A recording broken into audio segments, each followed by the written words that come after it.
I'm Becca and welcome to my channel. Today I'm just going to give you some ideas on what you can use your scraps for. I'm going to try and put some videos up on Saturday for Scrap Day Saturday or Scrappy Saturday. I'm not quite sure what I'm actually going to call it yet, but you'll know when you see it on the title of the video.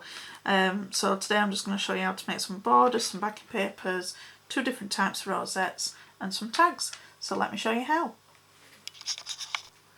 Right, so one idea that you could do with one of your more decent size pieces of scrap paper or card is just run them through with some embossing folders, and then you've got them as a nice background for you to put other things onto in the future. So this is just what I've done for the more decent ones, and I think this one, you don't even have to use it as a whole piece when you're using it on whatever you're using it for in the future. You can cut it down, or you could also fussy cut some of the images that are in the embossing folder if you wish to. So it's just one of the quick things that you can do to just create some accents for your cards, and just use up all those scraps that you get, because those crafters, we've all got scraps because we can't bear to throw any of them away. So yeah, that's just one idea that you can use with them. Now another idea is, if you like me, you end up with just lots and lots of these strips that come off from when you're just cutting down your layers and things like that, and you think, what can I do with them? You can either use them as they are, because they've got a nice pattern on, and you can use them as a border, but you could also create borders of your own using punches. See, these ones are, to use the punches you probably need more wider pieces, so this is what I've got these ones for, just to show you. But these ones I've used with punches, or I've got dies that I've just gone along and extended the die further so that it does the full length of it, or just keep them basically as they are. I mean, this one was part of a sheet of paper that had got all different stripes on it as well, and this was just what were left over, so I just trimmed it down so I can use that as a border on its own. You can just use anything really that you're using over. I mean, this one's the holographic. I've used that one with a border punch. So I'll quickly show you how I use the border punch to make one. There's always something that you can use these things for. Even like the thin strips like this, you can just use it as an accent onto the card. You know, just have a go, play around. I mean, at the end of the day, it's just a piece of paper, but you can do whatever you want with it. Right, let's go. Oh, look at this nice deep blue one. This is from my Christmas paddock paper that I used last year. So, right. So with this one, I think this one is Embossing Creative. I think I got it for eBay. Can't remember properly. I think it's like the Martha Stewart ones that you can get. Right, so basically how to use these is you just put your strip of paper into it. This one's, let me just check. This is 1.5 inches wide. So you just basically put it in anywhere. Just make sure that it's buttered up to the edge of the punch, and then just go and press down. Now, what you need to do is to match it up and to do either side of it, because as you can see it cuts here. So to do that, so you basically move the strip along, and then on this part here you've got the pattern that it creates, so you line it up over that so that it covers it, and then you press it down and then it extends it. So you just do it all the way along. Just make sure that you keep it all at the same depth. Once you've cut a few of them out, you've got to make sure that you're keeping it over where it should be, because obviously it's not as straight on this side now. So it's trying to keep it so that it's buttered up at the right depth. That's what I'm trying to say. I can't think of the right word then. And then just flip it to the other side and do exactly the same again. So because you've got more of a standard piece there, it's easier to match up. And then just keep doing that along.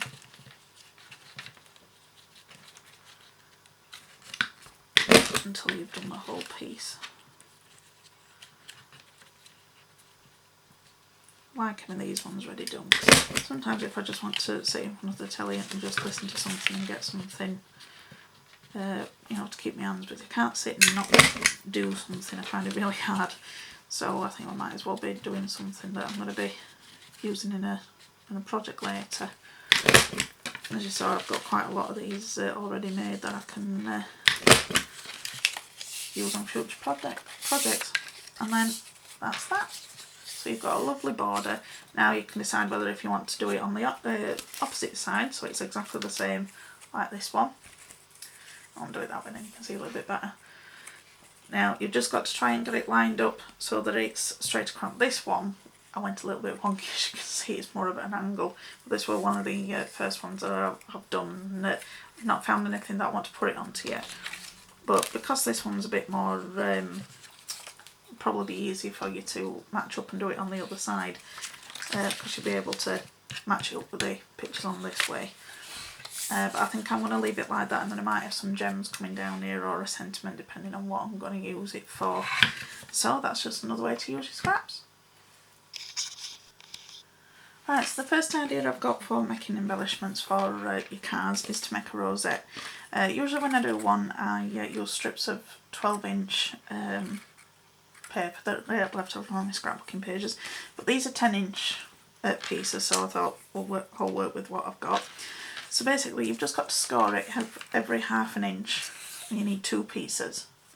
Okay, so and then once you've done that, you just need to fan fold both of the strips.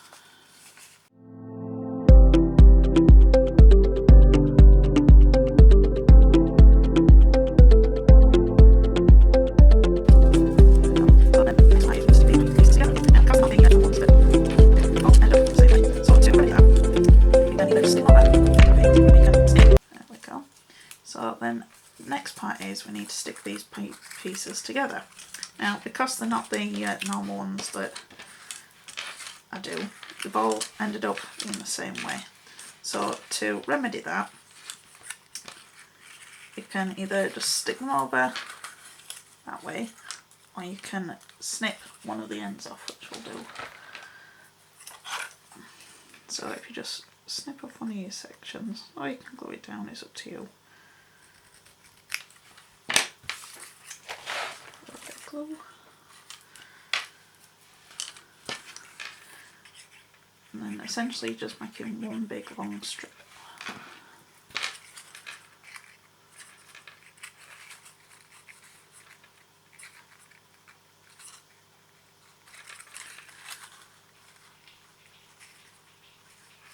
There you go.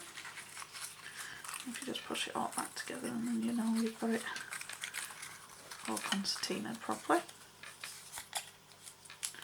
And just give it a good squeeze. And then what we need to do next is the same but the other way around. Oh, come on. So again, we've got they're both the same way. So I think I'll just go over the ends of these ones. So you can do it either way, it's up to you. So you're creating a zigzag circle. Just make sure that you've got your creases all married up together and in line. There you go. So now's probably the more trickier piece, or part, sorry. So you want to try and get it into a circle and then push it. You're pushing the sides out essentially, like so. The top end will be going inwards and the bottom will be going out. So see if we can do it like that, and then push it all together. If you manage to catch on with that. And then the next thing is you just need to make sure that all the folds meet in the middle and try not to let go of it. And then just get your glue gun. Just put a blob down in the middle so that it joins all that up, and then push it back together. Don't worry if there's a blob of glue on the top because it's going to get covered up by a disc. Okay, so that's just about stuck, so I'll just put, there we go. I'm just going to put, I'll tip it over and then it just puts them on the underside. Just a little bead. But you're not going to see that side because it's going to be stuck to whatever you're decorating. Okay, and then once it's dry, not quite yet. There we go. So you've got your rosette. Now to cover up the middle, I've just taken a 1-inch circle punch and I've just punched a circle out in a matching cardstock. Just put a blob of glue in the middle and then pop it there and then just press it down, and then the glue will go in between the creases of the rosette and it will keep it nice and sturdy. So that's the first embellishment made.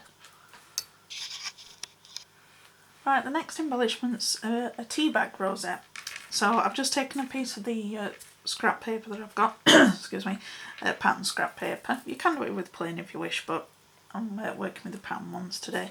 And I've cut 8 2-inch squares. I've already got those ones done already, you don't need to see me going through all of them. Now, my hands aren't the steadiest, so I like to put my score lines in on them this way. You can just fold them if you're a bit more confident at, you know, folding them and making sure that you've got them accurate. I just like doing it this way because it just makes it a little bit easier for me. So I take my square and then the side that I want to have facing up, that I'm going to see on the front of the rosette, have facing upwards for the first set of creases. So then you're going to go down at 1 inch and rotate it and do the same again on the other side. Okay, and then flip it over. Now the side that's not going to be seen, this is the side that we're using on now. Now if you can see on my scoreboard, I've just used a Sharpie marker and gone down one line so that I can do this technique. And I'm just lining up corner to corner the points on the line that I've used on the on the board with the Sharpie marker. Just make sure that they're both lined up there and just crease down that way. The reason that we're doing them on different sides is because of the way that they fold and we're doing the rosette. And again, the opposite one, corner to corner. And that's all of our creases done. Oh, that's one side. Right, so now if you have your paper facing up and you're folding the wrong side, well the two right sides together, so should I say, we're doing the side to side crease marks, and just make sure that you've got a nice crisp burnished line. Rotate it and do it on the opposite side. And then fold it up the other way. And then do corner to corner pieces. Like I say, you can do it without putting the score lines in. It's just the way that I like to do them.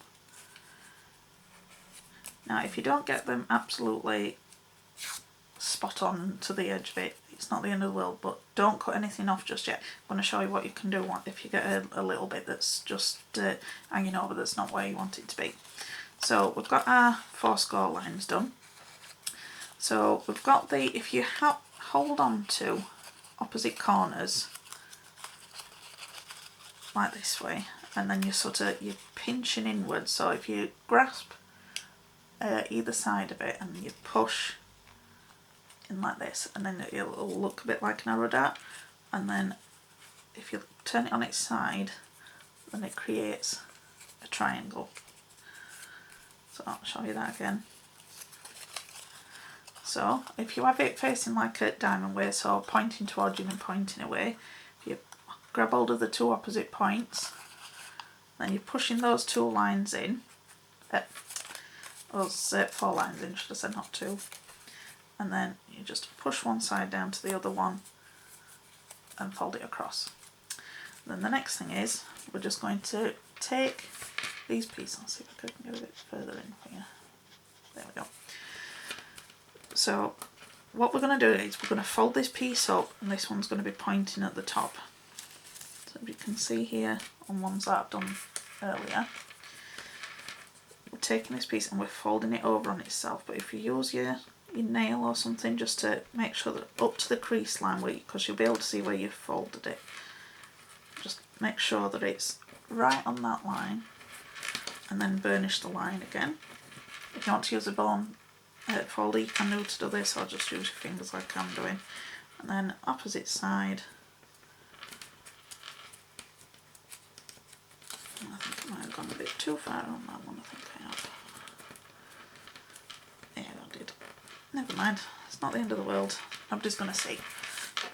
There we go. So, and then just getting the opposite side and marrying it up to the other one. Okay. So that would need 8 of those to make a rosette.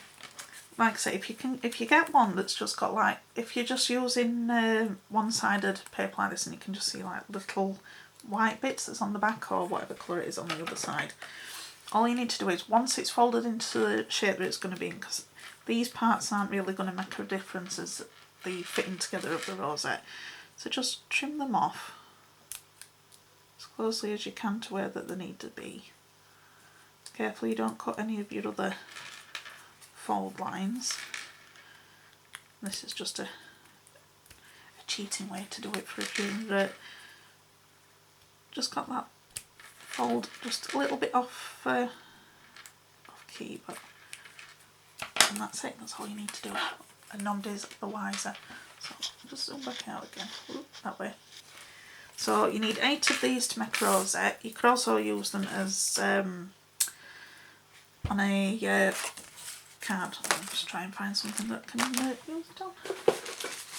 Yeah, scrap box at the ready. So say that's your 5x7 card. You could put them in like this as corner embellishments. You don't have to use them as rosettes. So you could put something in either corner, or you can do a row of them and just slip them together. Just put the points down into the back of each of the next piece that you're using. I can take that one, take that away now. So say if you just wanted to do a row of them to go down the edge of a card, you could do that, so you wouldn't necessarily have to use 8 for those, but you could do them in alternating colours and just have, it's just a different type of embellishment for your card. Well, what I'm doing today is I'm just going to make them into a rosette. So you take the first 2, just take some glue. So, and then if you fold over the right hand flap, if you've got it held like this, you just hold it up. You just put a little bit of glue on that triangle, and you take your next one and just line it up with the point that's underneath, and then press it down, and then if you put your fold back over, just pinch it, so then you've got the 2 stuck together. So then you just stick the rest of them together.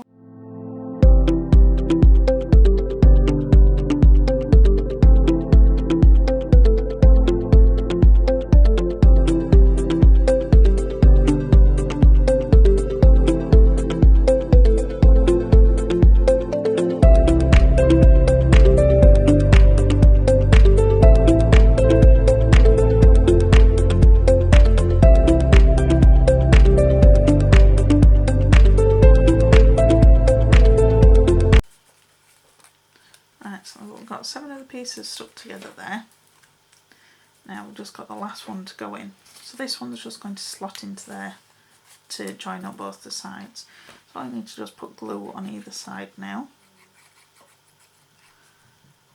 We're just going to go on top, slide it in, press it down. Because you're using wet glue, you've got that wiggle time just to get it exactly where you want it to go.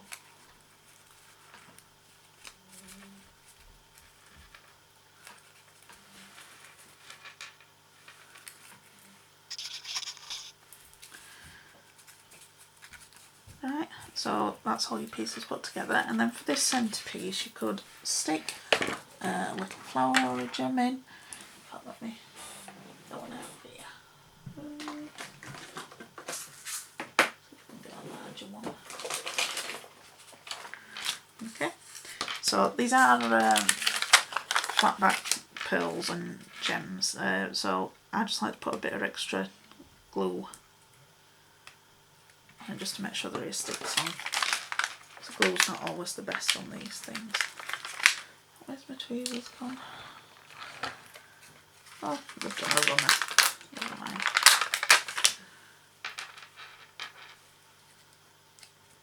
And then just pop it in the middle, and then no one will see the little circle in, well, the hole in the middle. So right, that's that idea. Right, so the last idea to use as scraps for embellishments today is tags. They're really easy to do, especially if you've got one of these punches that you just pop it in. Or you could just cut them different sizes to whichever one, you know, like sort of size that you're wanting to do. And you could round the corners off, or you could use border punches like what we've used in our, you know, on the border strips that I showed you how to make. You could use those. And then you just need to get a little hole punch and put your circle in here for to put your ribbon through. So that's the last idea for today. Right, so this is all of the suggestions that I've put on today's video, just for things that you can use your scrap papers for embellishments for your cards or any paper project. So we've got our borders, our backing pieces with the embossing folders, we've got our teabag rosette, and then we've just got a regular rosette and tags. So that's just a few ideas for you to use up your scraps. So I hope I've given you some ideas to go and use up some of your stash. And thanks for watching. I'll see you next time. Bye.